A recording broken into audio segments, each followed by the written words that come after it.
আজকে বেঙ্গালুরুর বিরুদ্ধে ম্যাচে ইস্টবেঙ্গল সমর্থকরা এই পোস্টারটা নিয়ে মাঠে নেমেছিল, যেখানে লেখা আছে ওয়েল ডান জামশেদপুর পুলিশ। নিচে হ্যাশট্যাগে লেখা আছে আসছে বছর আবার হবে। এবং বেল্টের যে রংটা, ডান কথাতে ওটা একটা বেল্ট দিয়ে দেখানো হয়েছে, যেখানে বেল্টের রংটা সবুজ মেরুন। মানে ঘটনা সূত্রপাত হচ্ছে বেশ কয়েক বছর থেকেই মোহনবাগান সমর্থকরা যখন জামশেদপুর এফসির বিরুদ্ধে জামশেদপুরে খেলতে যায়, তখন তাদের পুলিশের হাতে আক্রান্ত হতে হয়, তাদের সমর্থকদের হাতে আক্রান্ত হতে হয়। এবং আক্রান্ত না, এই বছর মোহনবাগানের একজন সমর্থককে এমন ভাবে মারা হয়েছে যে তার মাথায় 10টার উপর সেলাই পড়ে। গত বছরও সেম ঘটনা ঘটেছিল, সেখানকার পুলিশের হাতে আক্রান্ত হতে হয় মোহনবাগান সমর্থকদেরকে।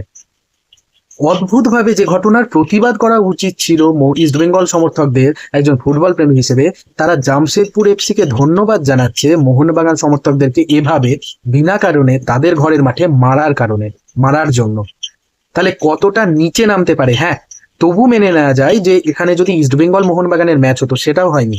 আজকে বেঙ্গালুরুর বিরুদ্ধে ইস্টবেঙ্গলের ম্যাচ ছিল, এবং আমি তো কর্মফলে বিশ্বাস করি, এবং কর্মফল দেখুন কতটা ইনস্ট্যান্ট।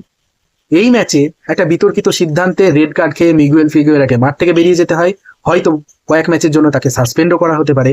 এবং ম্যাচ শেষে পয়েন্ট খুইয়ে, হ্যাঁ তারা ফাইটিং স্পিরিট দেখিয়ে 1 পয়েন্ট নিয়ে এসেছে, সেটাই তাদের জন্য যথেষ্ট।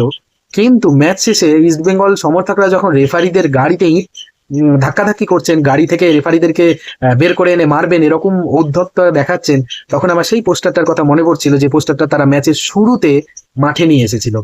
তাই আমার ইস্টবেঙ্গল সমর্থকদের প্রতি একটাই অনুরোধ, তোমরা নিজেদের নিয়ে ভাবো।